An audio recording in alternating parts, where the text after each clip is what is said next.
오늘은 우리 삶을 지배하는 두 가지 상반되는 의식을 생각해 보려고 합니다. 맨날 듣던 얘기예요. 새롭지 않으니까 편하게 들으시면 돼요. 하나는 임재의식이고 다른 하나는 이 반대된다 했으니까 뭐겠어요? 부재의식입니다. 임재의식과 부재의식. 임재라는 말은 무슨 말이에요? 바로 여기에 존재한다. 여기에 함께하고 있다. 뭐 이런 말이고요. 부재라는 말이 뭐예요? 여기 없음. 이런 뜻이죠.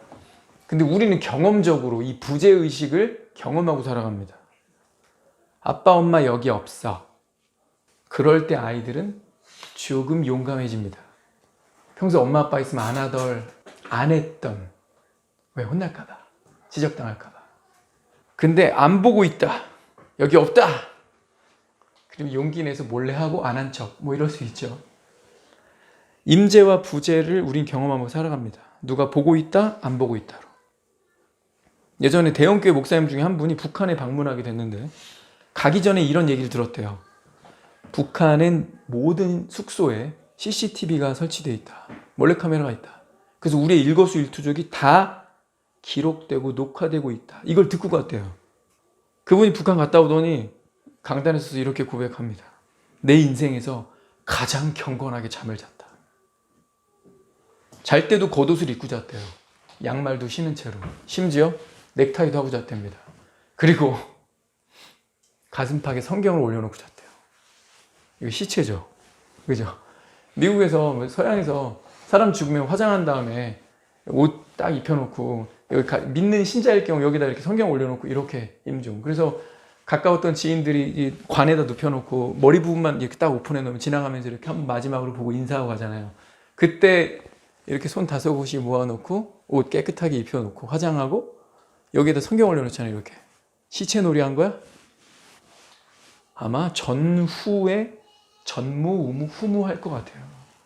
그렇게 잠자는 사람이 어디 있습니까? 양말을 왜 신고 자? 넥타이를 왜 하고 자? 깝깝하게. 몸 안 뒤집을 거야? 정장 입고 자면 구겨질 거 아니에요. 그리고 가슴팍에 왜 성경을 올려놓고 자? 성경 가뜩이나 목사도 얼마나 두꺼워요. 숨쉬기 곤란하게. 아, 머리맡에 놓고 자지. 왜 평소에는 안 그러더니. 그분도 자기가 안 거예요. 남들이 보고 있다. 녹화돼서 이게 어디로 송출될지 모른다. 그거 의식하니까 행동이 싹 바뀌는 거죠. 남을 의식하면 행동이 바뀝니다. 시선이 있다는 건 누가 날 평가할 수 있다는 거기 때문에 옆에 아무도 없으면 혹은 옆에 누가 있는데 내가 별로 의식하지 않는 인간이야. 내가 약간 무시하는 사람이야. 나랑 상관없는 사람이야.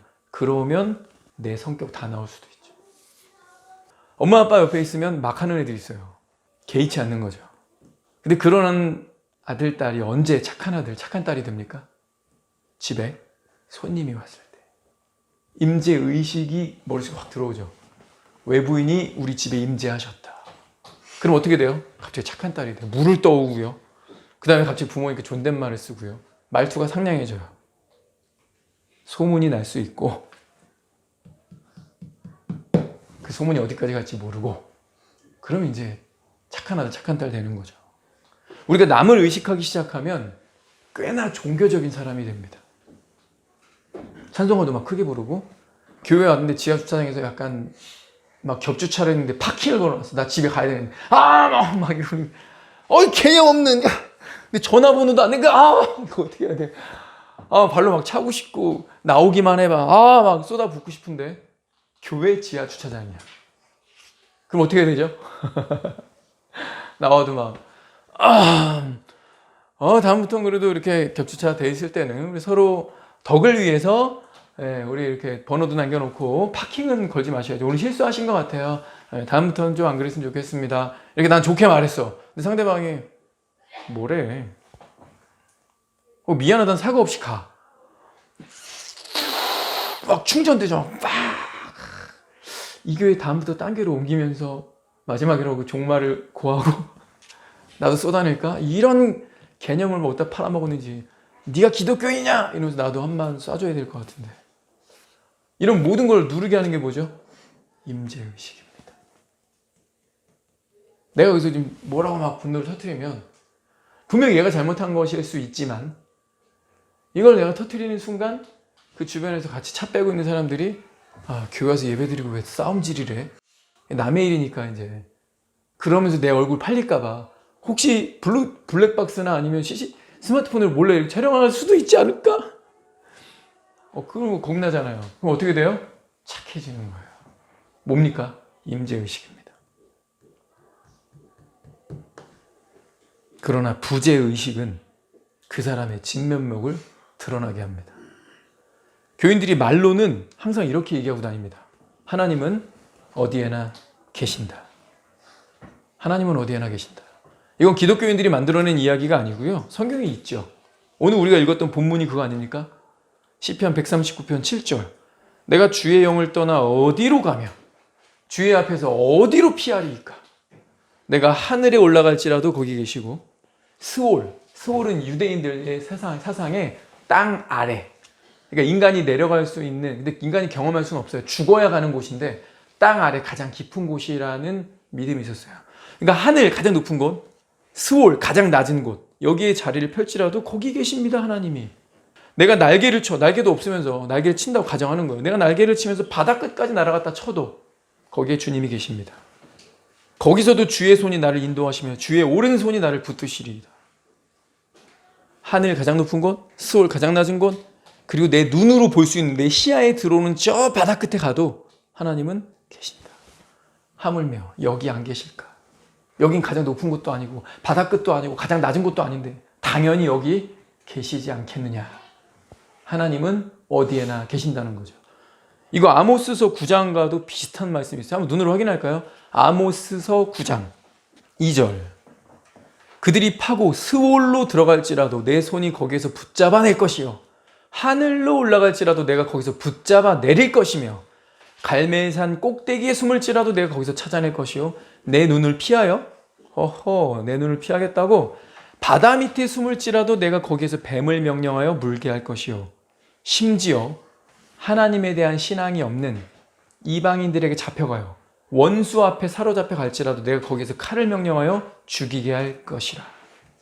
내가 그들에게 주목하여 화를 내리고 복을 내리지 아니하리라. 자, 하늘 나왔습니다. 스올 나왔어요. 아까는 바다였는데 이번에는 갈멜산 꼭대기, 인간이 볼 수 있는 산 꼭대기. 바다 밑에 숨을지라도, 아까는 땅 밑이었는데 이번엔 바다 밑이네요. 그리고 하나님이랑 상관없는, 하나님에 대한 신앙이 전혀 없는 이방인에게 포로로 끌려갔어도 거기도 내 소관이야. 너 불신자의 땅에 가면 불신자들이 믿고 있는 그 신 소관이라고 생각하니? No. 거기도 내 소관이야. 네가 어딜 가든 내가 잡아낼 거야, 너. 그리고 맨 마지막에 뭐예요? 칼을 명령하여 죽이게 할 것이라. 내가 화를 내리거나 복을 내리거나 내가 결정한다는 거죠. 이게 무슨 얘기입니까? 하나님은 편재하신다. 편자는 조각편이 아니에요. 어느 부분에만 계신다. 이게 두루편자예요. 두루편. 하나님은 어디에나 계신다. 그래서 이거를 예레미야 23장을 이렇게 정리했죠. 여호와의 말씀이니라 사람이 내게 보이지 아니하려고. 여기도 그렇게 써 있잖아요. 내 눈을 피하여? 뭐 피해? 이렇게 돼 있죠. 근데 사람이 내게 보이지 아니하려고 누가 자신을 은밀한 곳에 숨길 수 있겠느냐? 숨길 수 없다. 여호와가 말하노라. 나는 천지에 충만하지 아니하냐. 천지에 충만하지 아니하냐. 난 어디에나 있지 아니하냐. 숨길 수 없다. 이 신약 성경에 와서 사도 바울은 이 교리를 깔끔하게 정리했어요.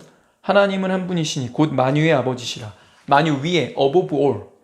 만유를 통일하시고 through all. 만유를 관통해서 만유에 계신다는 거예요. 만유 가운데 계시더라. in all. 만유 위에 만유를 관통하여 만물 안에 그야말로 어디에나 계신 거죠. 아니 아까는 하늘, 땅 아래 스올, 바다 끝, 산 꼭대기, 원수한테 사로잡혀가 거기도 있다 하셨는데 이번에는 everything, 만물. 이런 만물 위에, 만물 안에, 만물을 관통하여 계신대요. 하나님 편재하십니다. 성경은 분명하게 그걸 증언했어요. 우리는 이걸 교리로 들어왔고 입으로도 그렇게 고백합니다. 그런데 질문. 정말 이것이 우리의 믿음입니까? 하나님은 어디에나 계신다. 하나님의 편재하심. 이거 진짜 나의 믿음입니까? 여기서 걸리는 것 같아요. 성경은 그렇게 말하고 있고 누차 그렇게 얘기하고 있어서 교리로 교회에서 우리가 들어왔는데, 나도 신앙 고백할 때는 하나님 어디에나 계신다 이런 식으로 입술로 얘기를 한 적이 있는데 내가 이거 정말 믿을까? 하나님의 임재의식을 성경은 얘기하고 있습니다. 근데 이거에 대한 반대되는 부재의식도 성경은 얘기하고 있습니다. 시편 14편 가봅시다. 시편 14편. 어리석은 자는 그의 마음에 이르기를 하나님이 없다 하는도다. 그들은 부패하고 그 행실이 가증하니 선을 행하는 자가 없도다. 여호와께서 하늘에서 인생을 굽어살피사 지각이 있어 하나님을 찾는 자가 있는가 고려하신즉 다 치우쳐 함께 더러운 자가 되고 선을 행하는 자가 없으니 하나도 없도다. 교회 다니면서요, 자기 스스로 말하기를 하나님이 없다 이렇게 말하는 사람 아마 없을 거예요. 드물게 있을까요? 그럼 교회 왜 나와? 그냥 교회 쇼핑인가? 뭐 그럴 수 있죠. 근데 정상적인 기독교인이라면 하나님이 없다 하면서 예배 드리러 간다. 불가능하죠? 성경은 하나님의 부재의 의식을 믿는 자를 어리석은 자라고 지적했습니다. 기분 나빠서라도 교회 다니면서 하나님이 없다, 하나님의 편재하심을 부정하긴 힘든 것 같아요. 그죠? 교회 잘 안 다니고 말지. 하나님이 없다라고 말하는 사람을 성경은 어리석은 자다. 우리나라 쌍욕으로 하면 도그 베이비 막 이런 거예요. 비읍시옷 이런 거예요. 이건 경멸하는 겁니다. 그러니 교회 괜히 다니면서 굳이 하나님의 편재를 부정하는 말을 해가지고 내 진심을 고백하면 하나님은 편재하진 않으셔. 뭐 있기는 하겠지만 어디에나 있진 않아. 뭐 그런 신이 어디 있겠어. 이렇게 말하기 어렵다는 거예요. 자, 그런데 우리가 생각해야 될 건요, 하나님의 부재의식, 하나님이 없다라고 생각하고 살아가는 사람에게 열매가 나오는데 성경은 그걸 구체적으로 얘기했죠. 삶의 열매가 어떻습니까? 첫째, 그들은 부패했다. 둘째, 행동이 가증하다. 이 내로남불이라는 거죠. 행위가 가증하다, 행동이 가증하다, 내로남불인 거예요. 하나님이 없다 라는 부재의식을 가진 자들이 하는 것을 보니까 그들의 삶에는 부패하고 가증한 내로남불이 나오고 선을 행하지 않는다. 그리고 밑에 뭐래요? 치우쳤대요. 삶이 균형이 없어. 이게 뭐예요? 귀에 걸면 귀걸이, 코에 걸면 코걸이. 성경을 원칙대로 진리의 말씀을 옳게 분별하는 게 아니라 지 기분대로, 자기 상황대로 내 이익이 되느냐 안 되느냐에 따라 성경을 마음껏 자기 마음대로 해석하고 갖다 붙이고 적용하고, 그 다음에 남들이 뭐라고 하면 정당화 합리화하게 바쁘고. 다른 건 몰라도 하나님이 안 계시다라는 부재의식을 갖고 사는 사람은 선을 행하지 못합니다. 하나님은 단정하셨어요. 부패한다. 삶을 잘 지켜봐라. 은근히 뒤에서 호박씨 까고 부패하고 가증한 일을 하고 있을 거다. 그 사람들의 말과 행실을 봐라. 내로남불일 거다. 언행 불일치가 보일 거다. 뭐가요? 부재의식이 그렇다는 겁니다. 이렇게까지 이야기하니까 하나님의 부재의식을 말하면서 교회 다니기 매우 불편해지죠. 하나님이 없다라고 말하는 사람은 어리석은 자라고 얘기했고 그들의 삶의 열매들이 이와 같다고까지 얘기하는데 굳이 교회 다니면서 하나님이 없다, 하나님의 편재를 인정하지 않는다, 어떻게 교회 다닙니까? 성경은 하나님의 임재의식을 신자들에게 이렇게 깔끔하게 한마디로 권고하고 있습니다. 우리 암송한 말씀이죠. 노래로도 알고 있는 믿음이 없이는, 히브리서 11장 6절 눈으로 한번 확인해 봅시다. 믿음이 없이는 하나님을 기쁘시게 하지 못하나니 하나님께 나아가는 자는 반드시 그가 계신 것과 또한 그가 자기를 찾는 자들에게 상 주시는 이심을 믿어야 할지니라. 기쁘시게 못한다. 반대로 하나님을 기쁘시게 한다? 이게 신앙생활의 정의라고 했어요. 그죠? 신앙생활이란 하나님을 기쁘시게 하는 삶, 이렇게 우리가 정의하지 않았습니까? 근데 그걸 못한대요. 그러니까 신앙생활이 불가하대요. 어떤 믿음이 없으면? 임재의식에 대한 믿음. 하나님이 여기 계시다. 지금 계신다. 항상 줄곧 계셔왔다. Through all, in all, above all. 만유 가운데도 항상 계셨다. 하늘 끝, 땅 끝, 바다 끝, 산 꼭대기, 어딜 가나 항상 계셔왔고 지금도 계시다. 이 믿음이 없으면 신앙생활이 아니라는 거예요. 그러니 임재의식이 빠지면 그 사람은 애초부터 신앙생활을 한 적이 없는 거죠. 그 뒤에는 하나님이 상 주시는 약속을 믿어야 한다. 우리 이거 보상의식이라고 할까요? 하나님은 보상해 주신다. 우리의 섬김을, 우리의 희생을, 우리의 내려놓음을, 우리의 믿음을, 순종을 보상해 주신다. 보상의식. 근데 뭐가 앞서요? 선언급의 원칙입니다. 임재의식이 앞서는 거예요. 임재의식 다음이 보상의식이에요. 왜냐하면 임재의식이 없는 사람은 충성할 수가 없고 순종할 수가 없고 헌신할 수가 없고 희생할 수가 없거든요. 자꾸 계산기 두들기게 되거든요. 하나님 임재의식이 없으면 이게 앞서는 거예요. 하나님의 임재의식이 신앙생활의 시작이며 뿌리다. 근간이다. 자, 그런데 여기 하나님이 단순히 존재하신다 믿음 이거 아닙니다. 하나님이 계신다는 믿음은 마귀도 믿는다고 하죠. 하나님이 계신다 마귀도 믿고 떠느니라 야고보서 말하고 있습니다. 이게 무슨 믿음일까요? 하나님의 임재에 대해서 두 가지입니다. 아까 확인했던 본문들이 이미 다 나왔어요. 하나님의 존재를 믿는데 그런데 어디에나 언제나 계시다는 편재하심을 믿는 겁니다. 두 번째, 하나님의 존재. 그런데 이 하나님은 그냥 존재하시는 게 아니라 심판하시는 하나님으로 존재하시는 겁니다. 이 두 가지를 믿는 거예요. 하나님이 계신 것을 믿어야 믿음이 시작되고 그 믿음이 있어야 하나님이 기뻐하시는데 그게 신앙생활인데 하나님이 계시다는 믿음은 첫째, 편재하심. 어디에나 언제나 계시다라는 믿음이고 두 번째는 심판하시는 하나님으로 존재하신다는 거예요. 심판하시는 하나님. 왜? 아까 말씀에도 그랬잖아요. 나를 인도하시며 나를 붙드신다. 편재 얘기하면서 그렇게 얘기했죠? 시편은 내가 어딜 가나 날개치며 바다 끝에 거해도 하나님이 나를 인도하시고 나를 붙드신다. 이렇게 얘기했어요. 자, 근데 반대도 얘기했습니다. 내가 올라가도 끌어내리고 숨어도 찾아내고 숨어도 물리게 하고 뱀한테 그리고 명령하여 죽게 하겠다. 이게 뭐예요? 심판하신다는 거죠. 나를 인도하시고 나를 붙드실 수도 있고 하나님의 사람이라면 내가 어딜 가든 나를 반드시 찾아내셔서 심판하고 저주하실 수도 있다.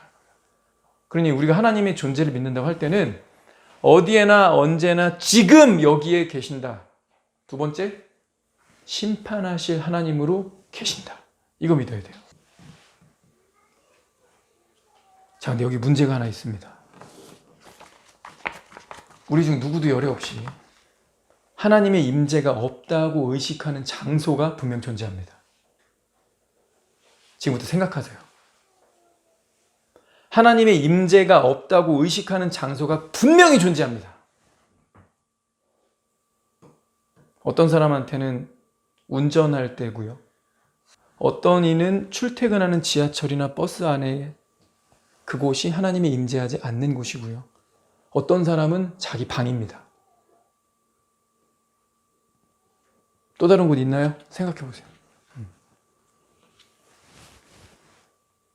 하나님이 여기 안 계시다라고 의식적으로 의식하는 장소가 분명히 있어요.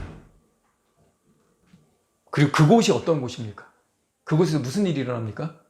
시편 14편에 얘기한 부재의식이 있는 곳엔 가증하고 부패하고 선을 행하지 않는다. 그들은 말씀을 옳게 분별하는 게 아니라 치우쳐 있다. 틀리게 분별한다. 옳게 분별하기 위해서 힘써야 되는데 힘쓰지 않고 다른 데 마음과 관심을 두고 시간과 에너지를 쏟는다. 이거죠. 그 장소에 있어요. 분명히 있죠. 이곳만큼은 아무도 없다. 심지어 하나님도 없다.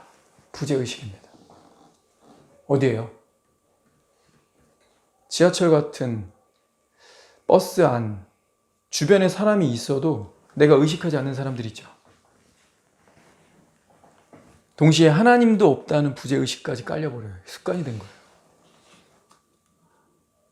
하나님이 없으니까 지하철에 있으나 내 방에 있으나 비슷하지 않나요? 앉으나 서나 스마트폰 생각 이거잖아요. 집에 있으나 지하철에 버스 안에 있으나 보는 거 비슷할 수 있죠. 물론 옆좌석이나 위에 앉아있는 위에 서 있는 사람이 내가 뭐 보는 거 볼 수도 있는데 막 음란물 보고 음란한 만화 보고 이러긴 힘들죠. 상식적인 거 보려고 하겠지만 거기에 하나님 있습니까? 매일매일 2시간, 3시간씩 출퇴근하는 시간도 우리가 스스로 갖다 상납해요. 부재의식이죠. 이 자리에 여기 있는 사람들 무시하고 나랑 상관없는 사람들이니까. 근데 이 사람들 무시하는 거는 문제가 안 될 수 있어요. 신경 안 쓰고 상관 말고도 하니까. 근데 여기에 뭐가 포함되고 있어요? 하나님도 없다. 이게 포함되니까 시편 14편 말씀이 그대로 예언이 나에게 성취되는 겁니다. 하나님이 없다 하는도다. 교리적으로는 절대 그렇게 말 안 하는데, 교회 와서는 절대로 그렇게 입 밖에 낸 적이 없는데, 내 신앙 고백은 그게 아닌데 내 삶은 그렇게 가고 있어요. 하나님은 내 워딩에 집착하지 않으십니다. 하나님은 뭘 보시냐면 내 삶을 그저 해석하세요. 네가 그런 말 한 적 있지 않냐? 없는데요. 절대 없는데요. 내가 언제 그런 식으로 말했어요? 하나님은 그런 말로 장난하시는 분이 아니에요. 에스겔 11장에 보면 여호와의 영이 내게 임하여 이르시되 너는 말하기를 여호와의 말씀에 이스라엘 족속아 너희가 이렇게 말하였도다. 그 뒤에 이렇게 써 있어요. 너희 마음에서 일어나는 것을 내가 다 아노라. 너희가 이렇게 말하였도다. 언제 제가 하나님께 드릴 것들은 이따위 거 갖다 바쳐도 상관없어. 제가 언제 이런 말 했습니까? 너희 마음에서 일어나는 것을 내가 다 아노라. 주님 우리 마음을 읽으실 수 있는 분이라서. 인간은 인간의 마음을 읽을 수 없는데, 생각을 읽을 수 없는데 하나님은 다른 분이라서 마음을 읽으시고요. 그 다음에 삶을 해석하십니다. 근데 뭐예요? 우린 임재의식을 신앙 고백했지만 우리의 삶은 부재의식으로 가고 있는 거죠. 지하철 버스는, 출퇴근 시간은, 혼자 있는 내 방에서는, 배우자가 없는 낯선 장소에서는, 혼자만에 있는 곳이거나 내가 상관할 필요 없고 서로 상관 안 하는 사람들이 있는 곳에서는 세상 사람들이랑 나랑 전혀 다르지 않아. 너무 비슷해. 세상 사람도 저러는데 나도 그래. 똑같은 거죠. 그럼 하나님 어떻게 하신다고요? 내 마음을 읽으시고 삶을 해석하신다. 내 모든 삶이 촬영되고 있다고 하면 삶은 분명히 바뀝니다. 그게 바로 임재의식입니다. 이제 나를 이야기해 봅시다. 우린 교회 개척한 지 10년을 지금 맞이하고 있습니다. 그 10년도 그 전에는 교회 한 번도 안 다니다가 이 교회 개척되면서부터 처음 신앙생활을 한 것도 아니죠. 우린 교회밥을 많이 먹었어요. 그러나 10년만이라도 돌아보자고요. 나는 그리스도 앞에서 조금 더 성숙하고 경건해졌습니까? 어떤 위태위태한 사건, 삶에 어떤 문제 하나만 딱 터져도 왜 하필 코로나가 나한테 와. 코로나 수준이 아닌 조금 더 심각한 어떤 문제들이 탁 터지면 바로 배교할 수도 있지 않습니까? 내 신앙이 더 견고해졌습니까? 존명하는 목사님의 말이에요. 내가 구원받았으면 어떻게 확신합니까? 라고 얘기할 때 존명하는 목사님이 3가지 한 다음에 플러스 1 이렇게 얘기하는데, 이 마지막 플러스 1이 트라이얼, 시련을 얘기하더라고요. 이 사람이 정말 구원받은 사람인가? 그리스도 안에서 안전을 확신할 수 있는 사람인가? 그 표지로 3가지를 얘기하고 마지막 4번째가 트라이얼. 이게 가장 중요하다. 당신의 신앙을 확인할 수 있는 길이다. 트라이얼. 많은 사람들이 어떤 시련이 왔을 때 그때 교회를 버리고 떠나는 것들을 인터뷰하는 당신도 보지 않았느냐. 이게 없으면 앞에 거 3가지가 확인이 안 된다. 이게 중요하다. 배교할 수 있다는 거예요. 나는 지금 80이 넘었다. 그래서 이런 일 저런 일 그런 일 이런 일. 내 아들이 큰 병에 걸려서 정말 가슴앓이 하면서 힘들었던 시간을 지냈고, 나도 혈전이 생겨서 죽음의 고비를 넘겨왔고, 내가 결혼 전에 이런 일들이 있었고 결혼 후에 사역하면서 이런 일이 있었다. 난 이런 걸 지나왔다. 근데 지금 나한테 인터뷰하는 20대인 자네는 이런 것들이 없지 않느냐. 이런 것을 확인할 수 있는 트라이얼, 시련이 있다. 그때 이 사람이 배교한다면 배교할 수 있고, 많은 사람들이 현재 지금 그러고 있고, 이 현대판 기독교가 배교의 신앙을 품고 있다. 하나님이 시련을 주시는 건 축복이 될 수 있다. 그런 얘기합니다. 자, 내가 지나온 이 10년 동안 그리스도 앞에서 조금 더 성숙하고 경건해졌습니까? 아니면 어떤 시련이 왔을 때 흔들흔들 될 것 같은 위태위태한 것 같습니까? 이게 정직해야 자기 모습이 보여요. 내가 거룩을 열렬히 추구하고 있습니까? 세속적으로 계산적인 사람이 되어가고 있습니까?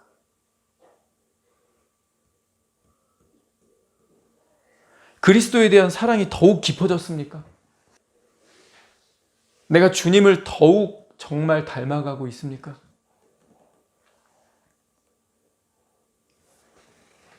이 모든 것의 근간을 전 한마디로 얘기하는 거예요.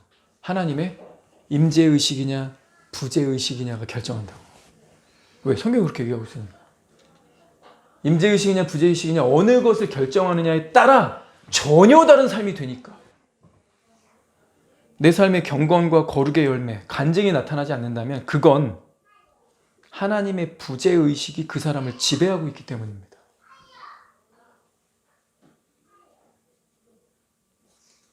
하나님을 기쁘시게 하는 것, 이게 신앙생활이라 했죠. 하나님이 반드시 계신 것을 믿는 자들입니다. 임재의식입니다. 그게 신앙생활입니다. 그런 사람만이 성장하고 열매를 맺게 된다. 반대로 계속 악순환이다. 이러기를 바랍니다. 왜 안 될까요? 계속 이렇게 제자리에 머물고 있다면 돌아보세요. 확실하게 말할 수 있습니다. 하나님의 부재의식이 그 사람의 삶의 많은 면을 지배하고 있습니다. 하나님이 없는데 말씀을 읽을까요? 제가 예전에 CBF 캠프나 많은 캠프들 가봤지만 캠프에서는 아침 일찍 일어나더라고요. 전날 늦게 잤는데 안 졸려고 애도 쓰더라고요. 전날 늦게 자고 오늘 아침 일찍 일어났는데 낮 동안에 계속 프로그램과 활동을 돌리느라 분명히 피곤하고 지칠만 한데 형제들이나 자매들이 안 졸려고 애쓰는 게 보였어요. 왜 그럴까요? 예배 시간에 존다. 말씀 드릴 때 집중 못한다. 저 형제님 꼭 예배 때는 존다. 이 이미지 안 되잖아요. 그 장가갈 수 있겠어요? 신앙이 떨어진다. 내가 결혼하면 나에게 리더십을 행사하실 형제님인데 저 형제님 예배 때마다 졸고 있다. 말씀 때 적지도 않는다. 눈이 부리부리하지 않다. 결혼하기 째까 이상해지겠죠? 내 옆에 다른 자매들이 임재하고 있잖아요. 반대로 내 곁에 다른 형제들이 임재하고 있잖아요. 달라지던데요? 달라지는 거 맞죠? 누가 보고 있으면.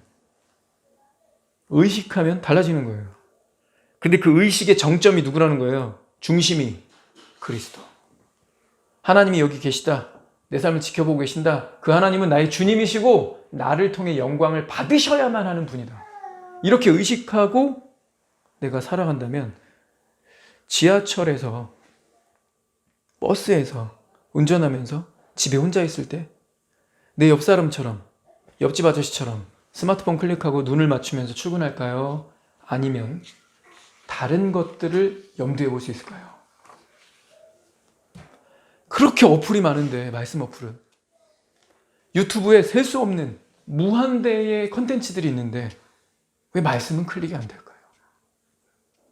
하나님이 여기에 없다. 부재의식입니다. 우리가 이것부터 인정해야 합니다.